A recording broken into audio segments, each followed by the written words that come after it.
তখন আমি আকাশের অবস্থা দেখে বুঝতে পারি বৃষ্টি মনে হয় না যে আর থামবে। বৃষ্টির গতি যেন বেড়েই যাচ্ছে।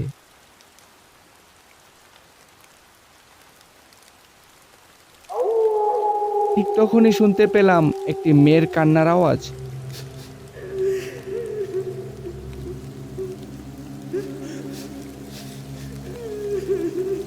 এত রাতে মেয়ে কান্না করছে, কোনো বিপদে পড়ছে নাকি? তখন আমি আশেপাশে তাকিয়ে দেখি ওই পুরনো ঘর থেকে আওয়াজটা আসতেছে।